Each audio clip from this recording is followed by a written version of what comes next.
শুভ সন্ধ্যা ছাত্ররা, তোমরা কেমন আছো? আশা করি সবাই ভালো আছো, সুস্থ আছো।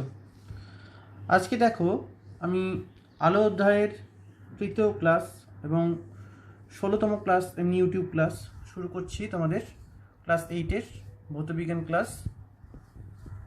আগের দিন আমরা প্রতিসরণ বিষয়টি নিয়ে আলোচনা করছিলাম। সেখানে আমাদের প্রতিসরণ কি, প্রতিসরণে যে ক্ষেত্রগুলো অর্থাৎ ঘনমাধ্যম থেকে লঘুমাধ্যম, লঘুমাধ্যম থেকে ঘনমাধ্যম, সেক্ষেত্রে প্রতিসরণে কীরূপ পরিবর্তন হয় আলোকরশ্মির গতিপথের, সেগুলো আমরা দেখেছিলাম। আর প্রতিসরণের সূত্রগুলো পড়েছিলাম এবং সেখানে আরও কিছু কিছু টার্ম আছে, সেগুলো আজকে দেখাবো তোমাদের বলেছিলাম। অর্থাৎ প্রতিসরণটা আমরা আর একটা ক্লাস এক্সটেন্ড করছি। তোমরা দেখো, আজকে যে আলোচ্য বিষয়গুলো হচ্ছে সেটা হচ্ছে, প্রথমেই আসবো আমরা প্রতিসরণের ফলেই এটা আমাদের জানতে হবে, সেটা হচ্ছে প্রতিসরাঙ্ক। আগের দিন আমরা সূত্রেই পেয়েছিলাম যে প্রতিসরাঙ্ক, দ্বিতীয় সূত্রে পেয়েছিলাম প্রতিসরাঙ্ক সম্পর্কে। তো আজকে আমরা জানবো প্রতিসরাঙ্ক বলতে কি বোঝায়। নেক্সট, এক্ষেত্রে ঘনমাধ্যম থেকে লঘুমাধ্যমে আলোকরশ্মি যখন যাচ্ছে তখন কিছু ঘটনা ঘটে। যখন আপতন কোণের মান বৃদ্ধি পায়, অর্থাৎ আপতন কোণের মান যত বেড়ে যাচ্ছে তত কি হয়, প্রতিসরণ কোণের মানও বাড়তে থাকে। এবং সেক্ষেত্রে কীরকম পরিবর্তন হয় সেটা আমরা দেখব। এবং সেক্ষেত্রে দুটো ঘটনা ঘটে, সেটা হচ্ছে সংকট কোণ আর একটা হচ্ছে অভ্যন্তরীণ পূর্ণ প্রতিফলন। এই তিনটে বিষয় নিয়ে আজকে আমি আলোচনা করব তোমাদের। তোমরা লক্ষ্য করো, বোর্ড এবং খাতা উভয় মাধ্যমে তোমাদের দেখাবো, তোমরা লক্ষ্য করো। ছাত্ররা দেখো, লক্ষ্য করো এই ছবিটার মাধ্যমে। এই ছবিটা দেখো, একটা বিন্দু আলোক উৎস, দেখো টর্চের আলোটা পড়ছে এবং এটা হচ্ছে প্রতিফলক তল। এবং সেখানে একটা এমন একটা অবজেক্ট রাখা হয়েছে যেটার মধ্যে দিয়ে আলো পাস হতে পারছে না। তার ফলে কি হচ্ছে, এটা প্রতিফলিত হয়ে আবার আগের মাধ্যমেই ফিরে যাচ্ছে, তাই তো? এটা দুটো চাঁদাকে পরস্পর জয়েন করে রাখা হয়েছে। ক্ষেত্রে চাঁদার মতন দেখো 90 ডিগ্রি পর্যন্ত রাখা হয়েছে, 90, 90, 180। তো প্রথমে দেখো, এটা হচ্ছে প্রতিফলনের, আলোর প্রতিফলন অর্থাৎ নিয়মিত প্রতিফলন। প্রতিফলক তল যদি মসৃণ হয় তাহলে কি হয়, নিয়মিত প্রতিফলন হয়। নিশ্চয়ই তোমরা লক্ষ্য করছো, এটা আমি প্রতিফলন প্রথমে দেখেছিলাম। এবার দেখো প্রতিসরণের ক্ষেত্রে কি ঘটনাটা ঘটছে। দেখো,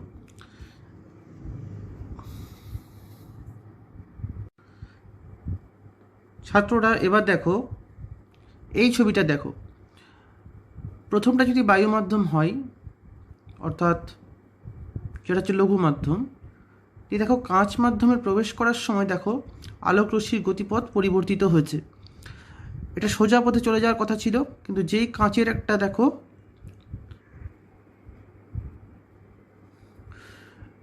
একটা অর্ধবৃত্তাকার একটা কাঁচের দেখো একটা ব্লক রাখা হয়েছে, দেখো কার্ভেচার, সেক্ষেত্রে স্বচ্ছ।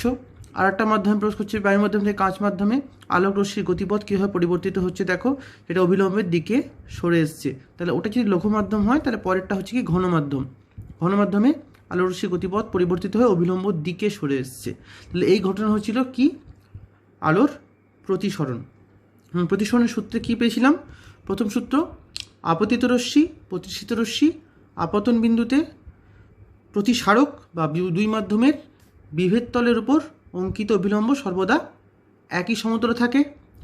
আর নির্দিষ্ট বর্ণের আলোর ক্ষেত্রে কি হয়, আপাতন কোণের সাইন ও প্রতিসরণ কোণের সাইনের অনুপাত ধ্রুবক হয়। এই ধ্রুবককেই বলেছিলাম কি, প্রতিসরাঙ্ক। প্রতিসরাঙ্ক, তাই তো? এই ধ্রুবককে বলেছিলাম কি, প্রতিসরাঙ্ক, যাকে মিউ দ্বারা প্রকাশ করা হয়। এবং সাইন আই বাই সাইন আর সমান মিউ 1/2। 1 হচ্ছে কি মাধ্যমের 1/2 মানে কি হচ্ছে, এখানে প্রথম মাধ্যমের সাপেক্ষে দ্বিতীয় মাধ্যমের প্রতিসরাঙ্ক। তাহলে এই মিউকে প্রতিসরাঙ্ক রূপে আমরা কি করছি, অভিহিত করছি। এখন আমরা জানব প্রতিসরাঙ্ক কাকে বলে। ছাত্ররা বোর্ডে দেখো, আগের দিন আমি এঁকেছিলাম যে ঘনমাধ্যম থেকে লঘু মাধ্যমে গেলে ঠিক তার উল্টো ঘটনা ঘটছে। কি হয়, এটা যদি ঘনমাধ্যম হয়, এটা যদি লঘু মাধ্যম হয়, তখন কি হচ্ছে, অবিলম্ব থেকে দূরে সরে যাচ্ছে। এই সময়তেই কি হয়, যতই আপতন কোণের মানটা বাড়তে থাকে, অর্থাৎ যদি আমরা আপতন কোণের মান এখানে বাড়িয়ে দিই, তখন এখানে কি হবে, আরও সরে যাবে প্রতিসরণ কোণ, তখন প্রতিসরণ কোণের মানটাও বাড়বে। তাহলে আবার যদি আপতন কোণের মান আরও বৃদ্ধি পায়, তখন কি হবে, সেক্ষেত্রে আরও যদি বাড়িয়ে দিই আমরা আপতন কোণের মান, তখন একটা সময় কি হবে, অভিলম্ব থেকে আরও দূরে সরে গিয়ে কি করবে, বিভেদ তলের গা বরাবর যখন প্রতিসরিত রশ্মি চলে যাবে, তখন কি হবে, প্রতিসরণ কোণের মান 90 ডিগ্রি হবে। প্রতিসরণ কোণের মান 90 ডিগ্রি হবে। তো যখন প্রতিসরণ কোণের মান 90 ডিগ্রি হয়ে যাবে, তখন সেই কোণটাকে বলবো আমরা সংকট কোণ বা ক্রিটিক্যাল অ্যাঙ্গেল। তাহলে আপতন কোণের যে মানের জন্য প্রতিসরণ কোণের মান 90 ডিগ্রি হচ্ছে, সেই কোণকে বলা হচ্ছে কি, সংকট কোণ। যখন সংকট কোণের অপেক্ষা বেশি কোণে আপতিত হচ্ছে, যেমন দেখো আরও একটু যদি বাড়িয়ে দিই আমরা আপতন কোণটাকে, তখন কি হবে, আলোকরশ্মি পুনরায় প্রথম মাধ্যমে ফিরে আসবে।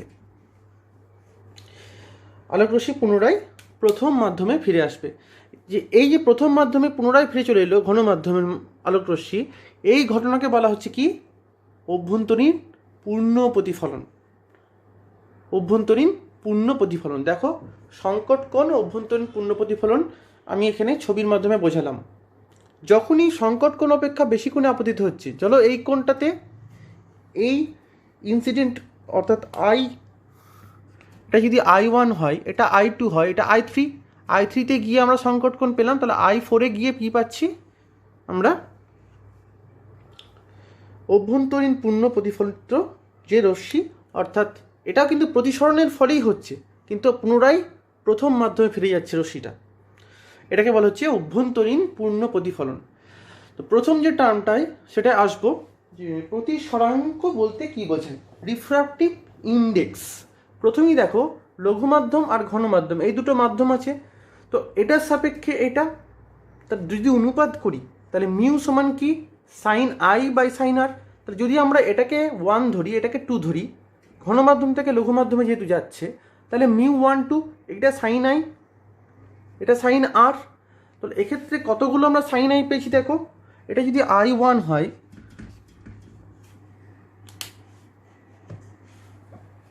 এটা যদি I1 হয়, এটা I2 হয়, এটা I3 হয়, তাহলে কি হবে, I1 I2 I3, তাহলে সাইন I1 বাই এদিকে কি হবে, সাইন R1, এটাও R1, তখন এটা R2, এই মানে এই গোটাটা R2, আবার এই গোটাটা কি হবে R3, এই গোটাটা হবে R4। সুতরাং তাহলে দেখো, তাহলে sign I1 by sine R1, এটা হলো একটা অনুপাত, এটাও একটা প্রতিসরাঙ্কের অনুপাত, তাই তো, প্রতিসরাঙ্কের মান নির্ণয় করতে পারবো।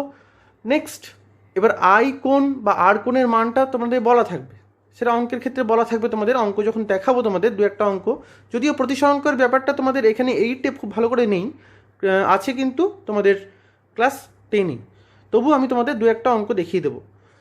তো দেখো প্রতিসরাঙ্ক কাকে বলছি, প্রথম দেখো রিফ্র্যাক্টিভ ইন্ডেক্স বলতে কি বোঝায়, আমি খাতার মাধ্যমে তোমাদের দেখাচ্ছি। প্রথমেই আমরা বলছি প্রতিসরাঙ্ক বলতে কি বোঝায়। তো প্রতিসরাঙ্কের আর একটা নাম আছে প্রতিসরণাঙ্ক,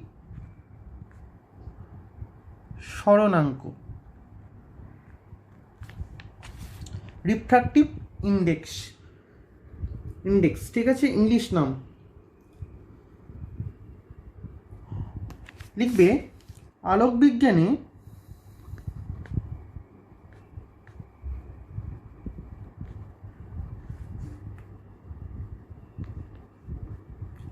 কোনো উপাদানের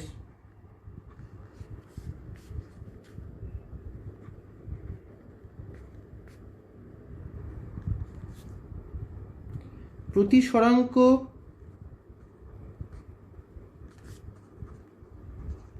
বলতে ওই উপাদানের মধ্য দিয়ে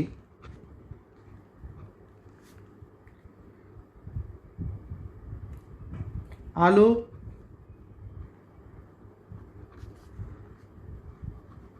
কতটা দ্রুত অতিবাহিত হয়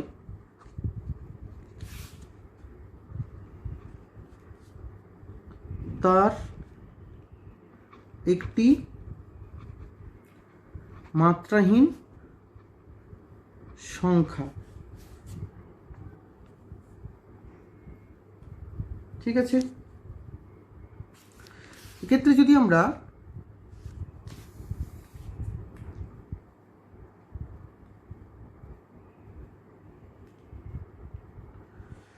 একটা ছবি দেখি তাহলে আমরা বুঝতে পারবো।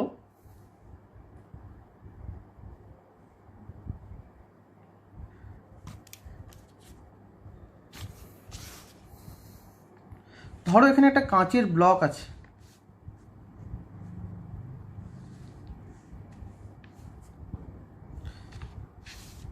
এখান থেকে আলো আসছে, এখানে কি হবে, প্রতিসৃত হবে। আবার দেখো দুটো প্রতিসরণের ঘটনা ঘটলো, দুটো এখানে প্রতিসরণের ঘটনা ঘটলো। তো এই উপাদানের মধ্যে দিয়ে আলো কতটা দ্রুত অতিবাহিত হচ্ছে তার একটা মাত্রাহীন সংখ্যা। তাহলে একটা ধরো প্লাস্টিক, এটা স্বচ্ছ প্লাস্টিকের ব্লক, তার মধ্যে দিয়ে আলো প্রবাহিত হচ্ছে, এই পথ দিয়ে যাবে, প্রতিষ্ঠিত হয়ে আবার এই পথ দিয়ে আসছে। তো এক্ষেত্রে তাহলে প্রচুর সংখ্যাও কী হয়, এটা একটা মাধ্যম, এটা একটা মাধ্যম থেকে এই মাধ্যম গেল, এই মাধ্যম থেকে আবার আগের মাধ্যমে এলো। ধরো এটা এ মাধ্যম, এটা বি মাধ্যম, আবার এ মাধ্যমে ফিরে গেল। তাহলে এক্ষেত্রে আমরা একটা অনুপাত বার করব যে যত সংখ্যক আলো, যে সাইন আই, যদি বলি আমরা সাইন আই, আই মানে কি আপতিত রশ্মি, আর সাইন আর, এই যে অনুপাতটা, এটা হচ্ছে মিউ 1/2। এই যে মিউ 1/2টা বলছি, এই মিউ 1/2টা কি, প্রতিসরাঙ্ক নির্দেশ করে যে উপাদানের মধ্য দিয়ে আলোকরশ্মি অতিবাহিত হওয়ার সময় দেখবে প্রতিসরাঙ্ক নির্দেশ করে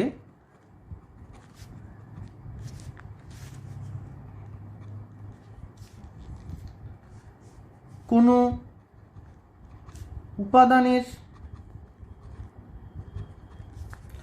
মধ্য দিয়ে আলোকরশ্মি অতিবাহিত হওয়ার সময়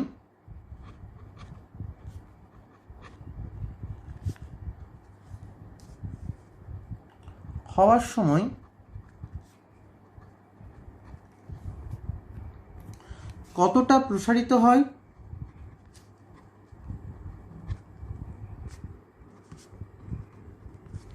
বা আলোর পথ কতটা বেঁকে যায়।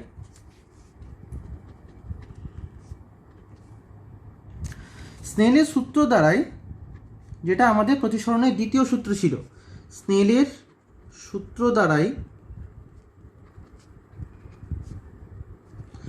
দ্বারা এটি ব্যাখ্যা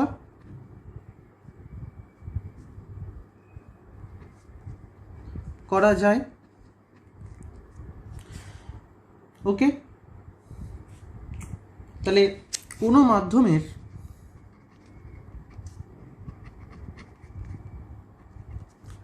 প্রতিসরাঙ্ক মিউ সমান আলোর বেগ ব্র্যাকেটের শূন্য স্থানে, এটা হচ্ছে সি, পরের লাইনে লিখছি, বাই ওই মাধ্যমে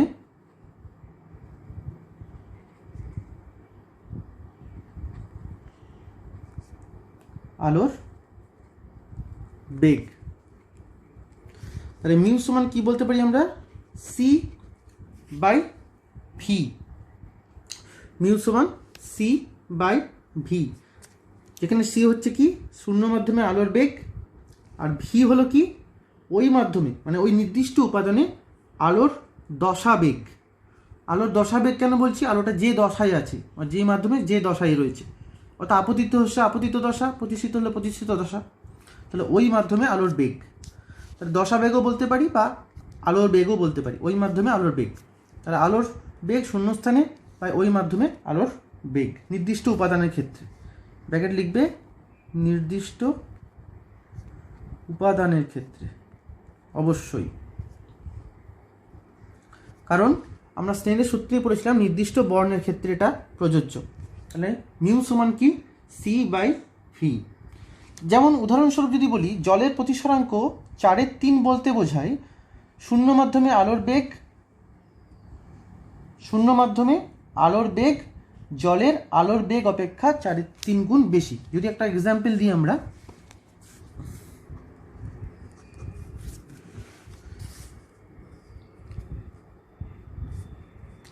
উদাহরণস্বরূপ কি বললাম আমরা, যে জলের প্রতিসরাঙ্ক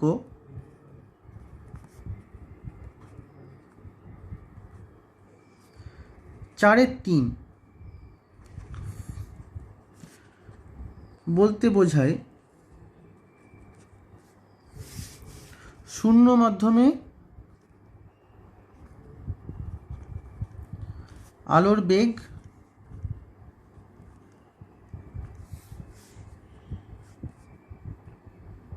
জলে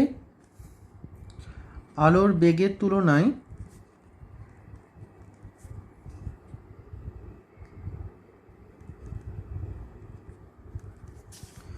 4/3 গুণ বেশি। বোঝা গেল? তাহলে এই তো গেল প্রতিসরাঙ্ক। তাহলে স্নেলের সূত্র অনুযায়ী কি জানি, স্নেলের সূত্র অনুযায়ী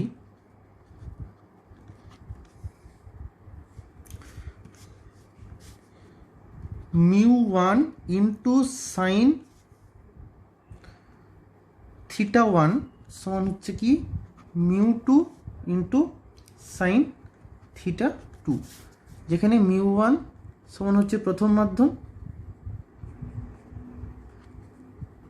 μ2 সমান হচ্ছে দ্বিতীয় মাধ্যম।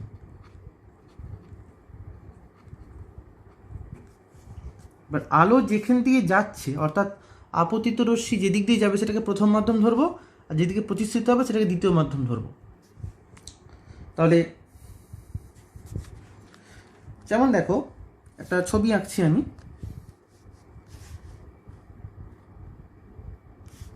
এটা ধরো একটা বিভেদ তল, ঠিক আছে, এটা নর্মাল।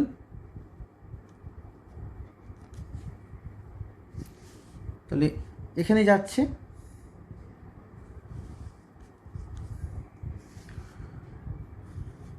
প্রতিসৃত হলো,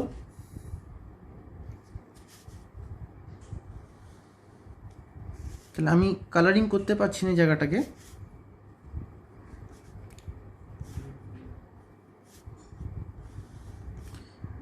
এই যে অংশটা হচ্ছে, এই যে ইন্টারফেসটা, যদি ইন্টারফেস লিখি আমি,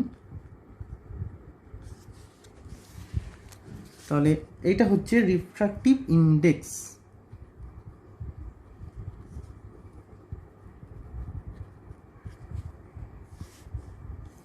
ঠিক আছে, তাহলে μ1 আর এটা হচ্ছে μ2, এই এদিকটা হচ্ছে μ1, এটা হচ্ছে μ2।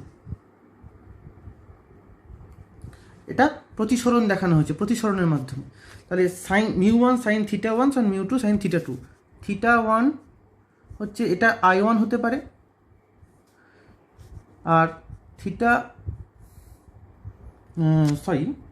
তোমার θ1 θ2 এটা R1ও হতে পারে, θ2 সমান R1ও হতে পারে। যদি R1 হয় তাহলে কি হবে, এটাই কি হয়ে যাচ্ছে, তাহলে μ1, তাহলে যেখানে লিখবে, যেখানে আলোকরশ্মি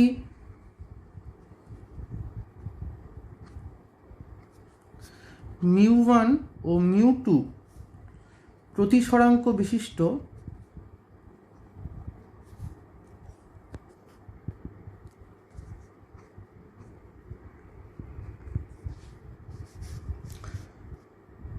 দুটি ভিন্ন মাধ্যমের সংযোগস্থলে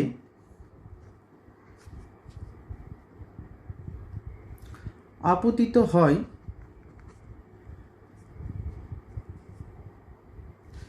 এক্ষেত্রে আপতন কোণ θ1 এবং প্রতিসরণ কোণ θ2। প্রতিসরাঙ্ক আরও ধারণা দেয়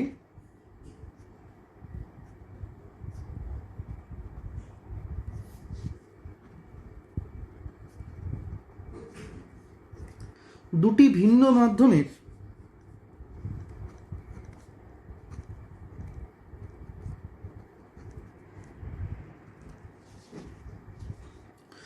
সংযোগস্থল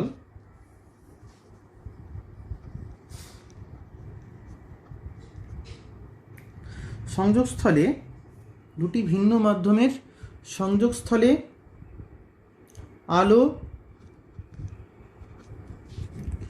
কতটা প্রসারিত হয়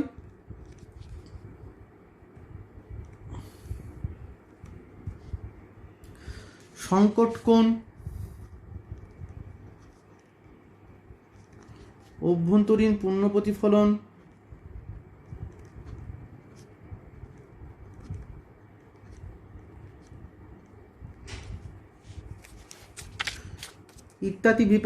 ইত্যাদির ব্যাপারেও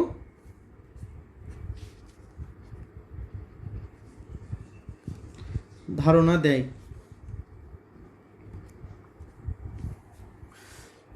ঠিক আছে, তাহলে কি কি বিষয়ে ধারণা পেলাম আমরা প্রতিসরাঙ্ক থেকে। আবার আমরা প্রতিসরাঙ্ককে এভাবেও কল্পনা করতে পারি যে কোনো মাধ্যমে আলোর বেগ এবং তড়িৎচুম্বকীয় বিকিরণের তরঙ্গদৈর্ঘ্য এদের শূন্য মাধ্যমের তুলনায় কত গুণ পরিবর্তিত হয়। সেক্ষেত্রে আমরা কি বলতে পারি,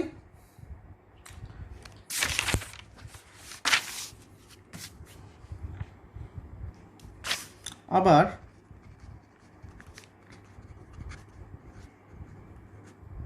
এটাই তোমাদের ক্লাস 10 আবার পড়বে তোমরা এই ব্যাপারটা যেটা বলছি। এবার আবার প্রতিসরাঙ্ককে এভাবেও কল্পনা করা যায়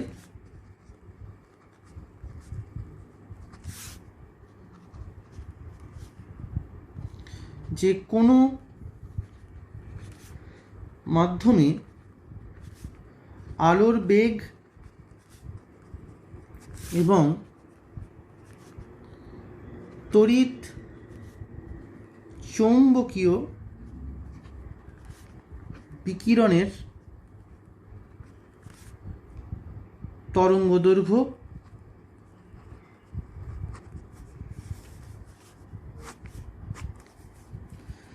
এদের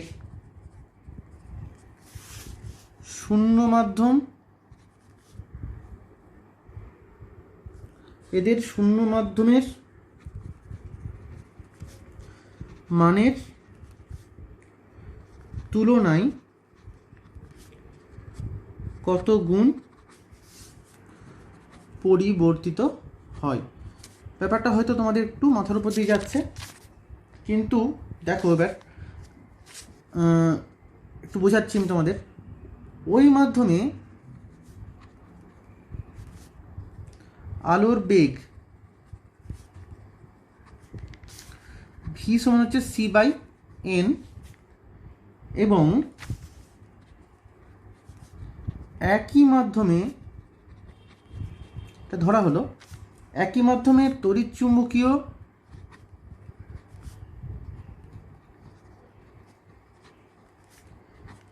বিকিরণের তরঙ্গদৈর্ঘ্য, এটা ওয়েভ লেন্থের স্ট্রাকচার, তরঙ্গদৈর্ঘ্য ওয়েভ লেন্থের ল্যামডা বলা হয় একে, এটা ল্যামডা সাইন, ল্যামডা সমান ল্যামডা 0/n, শূন্য মাধ্যমের ক্ষেত্রে ল্যামডা 0, যেখানে লিখবে যেখানে ল্যামডা 0 হলো শূন্য মাধ্যমে আলোর তরঙ্গ দৈর্ঘ্য। বুঝতে পারলে? শূন্য মাধ্যমে তরঙ্গ দৈর্ঘ্য। তাহলে এখান থেকে স্পষ্ট, দেখো এটি থেকে স্পষ্ট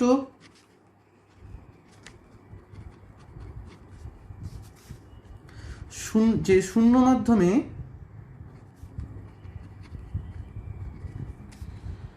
মাধ্যমের প্রতিসরাঙ্ক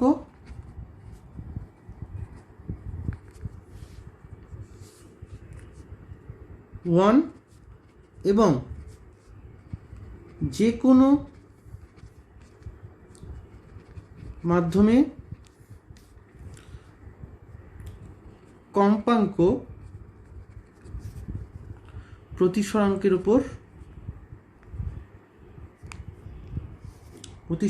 উপর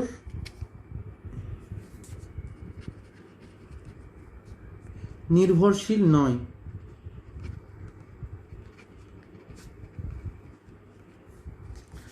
এটা পরে পড়বে তোমরা, যেমন কম্পাঙ্ক সমান হচ্ছে, দেখো কম্পাঙ্ক তোমরা কাকে পড়বে, ফ্রিকোয়েন্সি যেটা হচ্ছে এফ সমান হচ্ছে ভি বাই ল্যামডা। ঠিক আছে, তোমরা ক্লাস 10 এগুলো পড়বে তোমরা। এফ সমান হচ্ছে ভি বাই ল্যামডা। তাহলে ফলস্বরূপ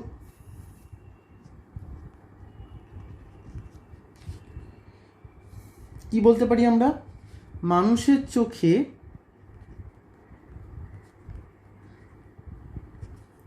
প্রসারিত আলোকরশ্মি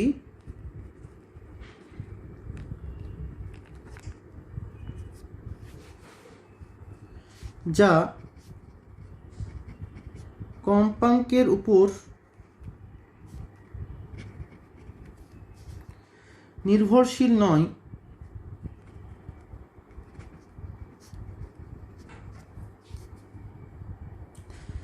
কম্পাঙ্কের উপর নির্ভরশীল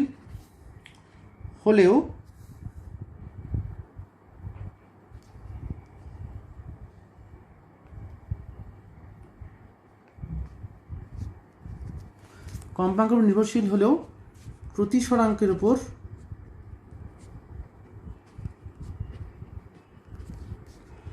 নির্ভরশীল নয়।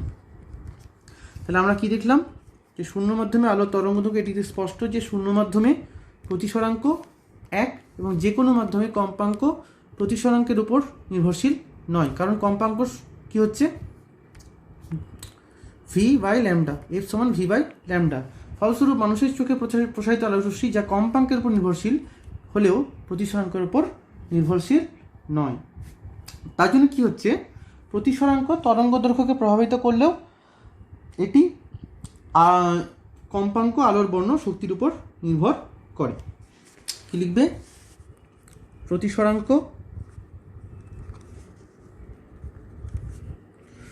তরঙ্গ দৈর্ঘ্য মানে ওয়েভলেন্থটা তরঙ্গ দৈর্ঘ্যকে প্রভাবিত করলেও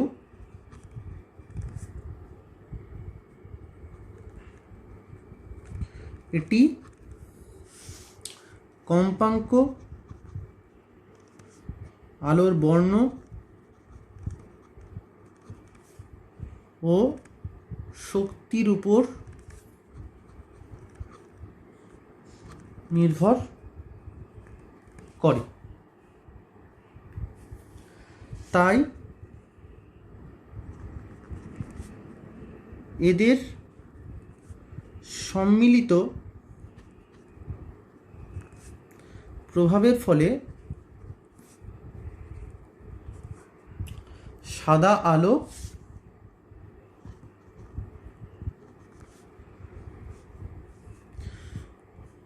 বিভিন্ন বর্ণে, প্রধানত 7টি বর্ণে, বিভিন্ন বর্ণে বিভক্ত হয়ে পড়ে, যা আলোর বিচ্ছুরণ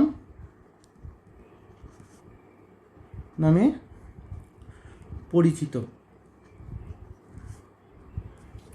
আমরা রামধনুর ক্ষেত্রে দেখেছি এই ধর্ম তোমরা ক্লাস 7-এও পড়েছিলে। তাহলে বিচ্ছুরণটা কেন ঘটে বুঝতে পারছো? এটাই হচ্ছে আলোর বিচ্ছুরণ কেন ঘটে সেটা ধারণা। আবার আলোর প্রতিসরাঙ্কের ধারণা আমরা এক্স রশ্মি হতেও পাই, রেডিও তরঙ্গ, যেটা এক্স রশ্মি তোমরা পড়বে, তা তো সম্পূর্ণ তড়িৎচুম্বকীয় বর্ণালী, এটা ক্ষেত্রেও পাচ্ছি। আবার শব্দ তরঙ্গ ক্ষেত্রেও পাচ্ছি। শব্দ তরঙ্গের ক্ষেত্রে কী হবে, প্রযোজ্য হচ্ছে এই কম্পাঙ্ক প্রতিসরাঙ্ক কী হচ্ছে কি, আলোর বেগের পরিবর্তে শব্দের বেগ এবং শূন্য মাধ্যম ব্যতীত অন্য মাধ্যমকে বিবেচনা করে নেওয়া হয়। সেক্ষেত্রে এক্ষেত্রে কী করা হয়, আলোর বেগের পরিবর্তে শব্দের বেগ আর শূন্য মাধ্যম ব্যতীত অন্য কোনো মাধ্যমকে বিবেচনা করে নেওয়া হয়। তোমরা শব্দ চ্যাপ্টারটি পড়বে, তোমরা তোমাদের আছে হায়ার স্টাডিজে পড়বে তোমরা। এই বিষয়টিও তোমাদের একটু উঁচু ক্লাসে আছে, যেটা আমি পরে দেখালাম তোমাদের এই ব্যাপারটা। এক্ষেত্রে তোমাদের এইটুকু তোমাদের জানতে হবে মোটামুটি ভালো করে, যে প্রতিসরাঙ্ক এই বিষয়টা তোমাদের জানতে হবে। তাহলে আমরা প্রতিসরাঙ্ক কাকে বলে যদি সংক্ষেপে বলা হয়, তাহলে লিখবে কি, যে প্রতিসরাঙ্ক হলো আলোকীয় মাধ্যমের উপাদানের এমন একটি ধর্ম যার মানের উপর ওই মাধ্যমে প্রবেশ করা, অর্থাৎ প্রতিসৃত রশ্মির গতির অভিমুখ ওই মাধ্যমে আলোর বেগের মান নির্ভর করে। আবার আমরা এভাবেও লিখতে পারি যে আলোক বিজ্ঞানে কোনো উপাদানের প্রতিসরাঙ্ক বলতে ওই মাধ্যমের মধ্যে দিয়ে আলোর কতটা দ্রুত অতিবাহিত হয় তার একটি মাত্রাহীন সংখ্যা। এভাবে লিখতে পারো তোমরা, প্রতিসরাঙ্ক নির্দেশ করে কোনো উপাদানের মধ্যে দিয়ে আলোক রশ্মি অতিবাহিত হওয়ার সময় কতটা প্রসারিত হয় বা আলোর পথ কতটা বেঁকে যায়, সমান C/V। এবার একটা উদাহরণ দিতে পারো তোমরা, এটা 3 নম্বরের তোমাদের প্রতিসরাঙ্ক কি এলে এভাবে লিখতে পারো। নেক্সট দেখো, আমি যে ছবিটা তোমাদের বোঝাচ্ছিলাম বোর্ডে, ঘনমাধ্যম থেকে লঘু মাধ্যমে যদি আলো যায় সেক্ষেত্রে কি হচ্ছে দেখো, প্রথম এটা হচ্ছে I1, একটু ডেভিয়েশন হলো, অবিলম্ব থেকে দূরে সরে গেল, এটা হচ্ছে অভিলম্ব M ড্যাশ, আর ডি ড্যাশ এটা হচ্ছে কি বিভেদ তল। ঘনমাধ্যম থেকে লঘু মাধ্যমে যদি যায় অবিলম্ব থেকে দূরে সরে যাবে, আপতন কোণের মান আরেকটু বাড়লো, তাহলে কী হবে, আরেকটু দূরে সরে গেল। এবার বাড়তে বাড়তে দেখো আপতন কোণের যে মানের জন্য প্রতিসরণ কোণের মান 90 ডিগ্রি হচ্ছে, অর্থাৎ R4 চিত্রে R4 সমান হচ্ছে 90 ডিগ্রি। কার জন্য, I1, R2, I3, I4 এর জন্য, I4 এর যে মানের জন্য, অর্থাৎ I4 এর যে মানের জন্য R4 90 ডিগ্রি হচ্ছে ছবি অনুযায়ী, কিন্তু সেটাকে বলছি আমরা কি ক্রিটিক্যাল অ্যাঙ্গেল, সংকট কোণ। অর্থাৎ আপতন কোণের যে মানের জন্য প্রতিসরণ কোণের মান 90 ডিগ্রি হয় তাকে বলা হচ্ছে সংকট কোণ। সংকট কোণের সংজ্ঞা হিসেবে তোমরা কি বলবে, যদি সংকট কোণ কাকে বলে এরকম লিখি, সংকট কোণ বা ক্রিটিক্যাল অ্যাঙ্গেল, তোমরা আগে কি লিখবে, যে ঘনমাধ্যম থেকে লঘু মাধ্যমে প্রতিসরণের ক্ষেত্রে দুই মাধ্যমের বিভেদতলে আপতিত রশ্মি আপতন কোণের যে মানের জন্য প্রতিসরণ কোণের মান 90 ডিগ্রি হয়, অর্থাৎ প্রতিসৃত রশ্মি দুই মাধ্যমের বিভেদতল ঘেঁষে, দেখো বিভেদতল ঘেঁষে বের হয় আপতন কোণের সেই বিশেষ মানকেই বলা হয় মাধ্যমদ্বয়ের সংকট কোণ। সংকট কোণের মান সবসময় কী হবে, 90 ডিগ্রি, মাধ্যমদ্বয়ের সেই বিশেষ সংকট কোণ বলা হয়।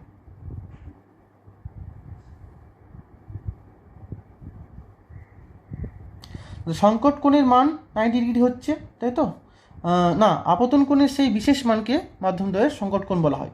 যেমন দেখো পিও রশ্মি এ আর ও এ রশ্মি দুই মাধ্যমের বিভেদতলে I1 কোণে হয়েছে, তাহলে যদি বলে আমরা এক্ষেত্রে 3-4টে পরিবর্তন দেখিয়েছি, I4 এর জন্য কি হচ্ছে, সংকট কোণের মান তোমার প্রতিসরণ কোণের মান 90 ডিগ্রি হচ্ছে।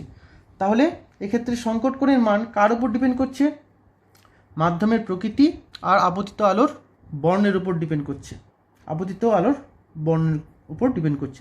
যদি বলা হয় সংকট কোণ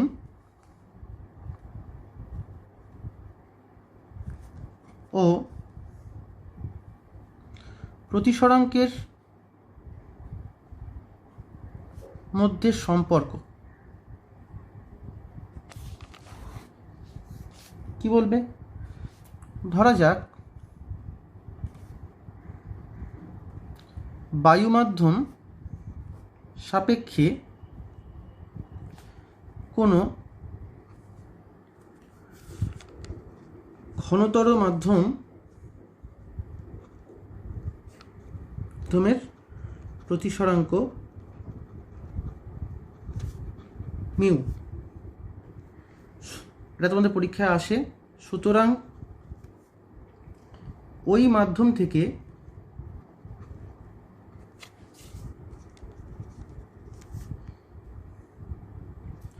বায়ুতে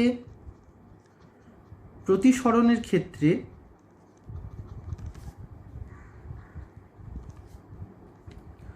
অর্থাৎ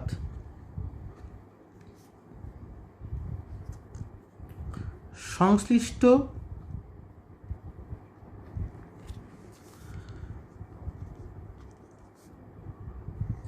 মাধ্যমের সাপেক্ষে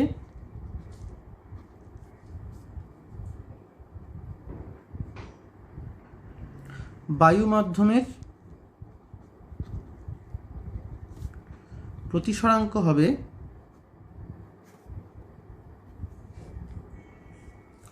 1/μ। তাহলে এখন স্নেলের সূত্র অনুযায়ী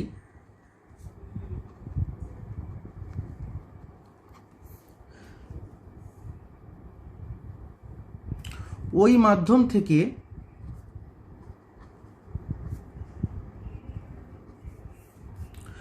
বায়ুতে প্রতিসরণের সময়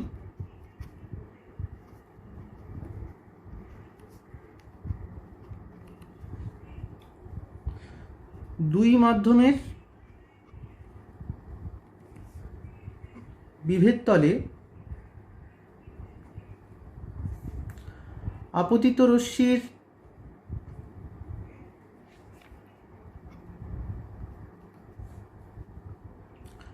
আপতন কোণ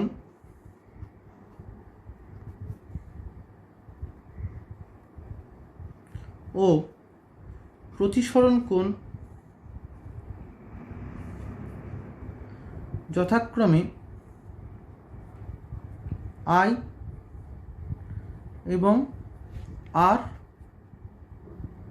তাহলে অতএব 1/μ সমান sin I by sin R। আগের দিনই তোমাদের বুঝেছি sin I বাই sin Rটা কীভাবে আসছে। দেখো এখানে সমকোণী ত্রিভুজের থিটা হলে ত্রিকোণমিতি অনুপাত অনুযায়ী sin থিটা সমান লম্ববায়ু ত্রিভুজ, এক্ষেত্রেও তাই। ক্ষেত্রে 1/μ হচ্ছে sin I by sin R।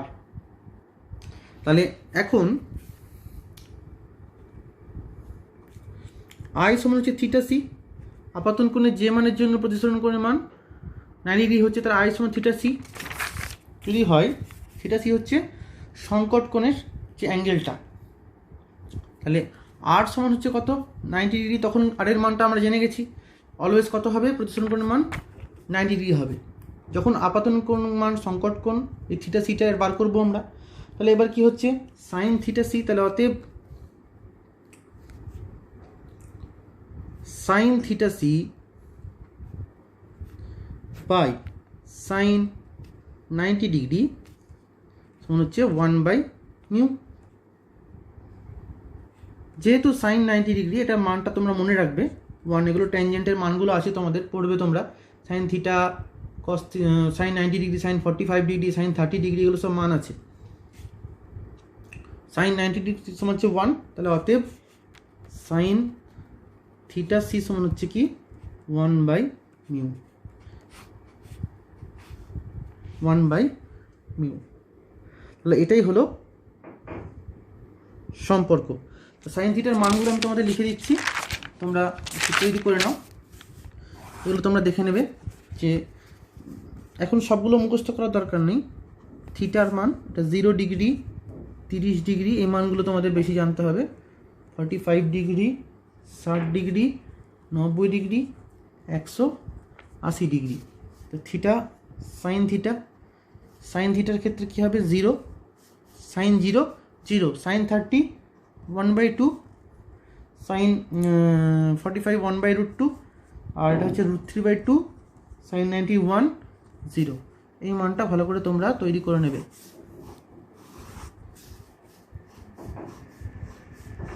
এরকম বক্স করে দিলাম, তোমরা খাতায় এটা তুলে নেবে। তাহলে আজকে দেখো এই দুটো বিষয় আমরা জানলাম। এবার দেখো, যদি সংকট কোণ অপেক্ষা বেশি কোণে আপতিত হয়, যদি আরও একটু বেশি কোণে হয়, অর্থাৎ I4 ক্ষেত্রে I4 এর মানটা যদি থিটা সি আমরা ধরেছি, আই এর মান থিটা সি, এটা তো এর থেকে যদি বেশি কোণে আপতিত হচ্ছে, তখন আলোকরশ্মি কী হয়, আবার পুনরায় প্রথম মাধ্যমে ফিরে আসবে। আলোকরশ্মি এই ঘটনাকে বলা হয় অভ্যন্তরীণ পূর্ণ প্রতিফলন। তাহলে অভ্যন্তরীণ পূর্ণ প্রতিফলনের সংজ্ঞাটা কীভাবে আসবে, বলবে ঘনমাধ্যম থেকে লঘু মাধ্যমে প্রতিষ্ঠিত হওয়ার সময় আলোকরশ্মি দুই মাধ্যমের বিভেদ তলে মাধ্যম দুটির সংকট কোণ অপেক্ষা বেশি কোণে আপতিত হলে আপতিত আলোকরশ্মির প্রায় সবটুকু অংশই, এক্ষেত্রে কিন্তু কোনোটাই হয় না একদম পুরোপুরি, সবটুকু অংশই কোনোটাই প্রতিষ্ঠিত হচ্ছে না, সবটুকু অংশই বিভেদ তল থেকে প্রতিফলিত হয়ে পুনরায় ঘন মাধ্যমে ফিরে আসে। আবার বলছি, টোটাল ইন্টারনাল রিফ্লেকশন বলতে কি বোঝায়, এটা যদি বলে এই ছবিটা এঁকে দেখাতে হবে তোমাদের, একদম এতটা পর্যন্ত, প্রত্যেকটা এতগুলো পার্ট না দেখালেও চলবে, সেখানে 2-3টে তুমি দেখাতে পারো, কিন্তু এইটা অবশ্যই দেখাতে হবে। অর্থাৎ ফিরে এলো আবার ঘন মাধ্যমে। তো সেক্ষেত্রে কী হচ্ছে, ঘন মাধ্যম থেকে লঘু মাধ্যমে প্রতিষ্ঠিত হওয়ার সময় আলোকরশ্মি দুই মাধ্যমের বিভেদ তলে মাধ্যম দুটির সংকট কোণ অপেক্ষা বেশি কোণে আপতিত হলে আপতিত আলোকরশ্মির প্রায় সবটুকু অংশই বিভেদ তল থেকে প্রতিফলিত হয়ে পুনরায় ঘন মাধ্যমে ফিরে আসে। এই আলোকীয় ঘটনাকেই বলা হয় অভ্যন্তরীণ পূর্ণ প্রতিফলন। তাহলে অভ্যন্তরীণ পূর্ণ প্রতিফলন আমরা চিত্রে কি দেখতে পাচ্ছি, যে এক্ষেত্রে এটা যদি জল হয়, এটা বায়ু যদি হয়, তাহলে কী হবে, আপতিত আলোকরশ্মির প্রতিসরণের সময় যে গতিপথটা দেখো, এই গতিপথটা থিটা সি অপেক্ষা যদি এইটা থিটা সি হয়, থিটা সির থেকে বেশি গেছে, এই যে কোণটা I5 এর মানটা হচ্ছে কি অভ্যন্তরীণ পূর্ণ প্রতিফলনের জন্য দায়ী। ওকে, তাহলে আমরা এই ছবিটা যদি 3টে ক্ষেত্রে এভাবে আঁকি অভ্যন্তরীণ পূর্ণ প্রতিফলনের জন্য, কি হবে, এভাবেও তোমরা আঁকতে পারো ছবিটা। ধরো একটা সারফেস করে নিলে, এটা হচ্ছে অভিলম্ব,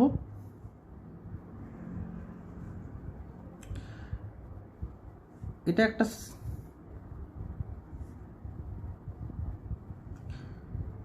I আর এটা R, এখানে I লেস দেন কি থিটা সি। ওকে, যখন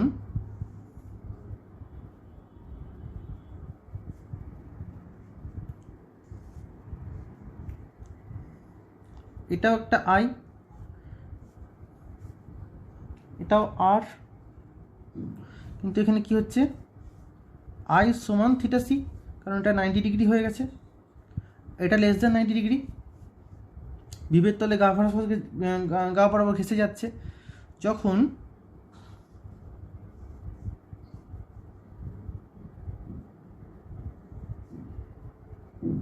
এই ঘটনা ঘটছে, দেখো আস্তে আস্তে বাড়তে বাড়তে আপতন কোণের মান এটার থেকে আর একটু বেড়ে গেছে, এটা যেই বেড়ে গেছে, তাহলে এইটা হচ্ছে কি I এক্ষেত্রে, আবার এই গোটাটা হচ্ছে R। তখন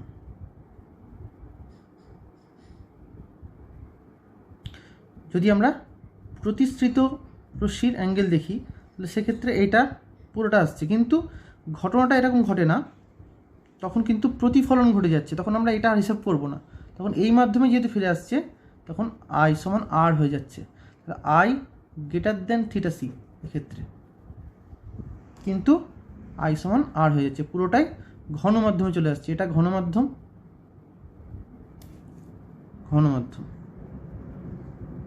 এটা লঘু মাধ্যম।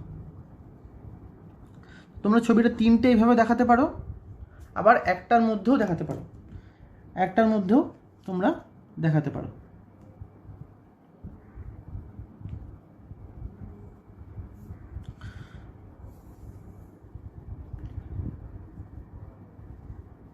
দেখো এই ছবিটা,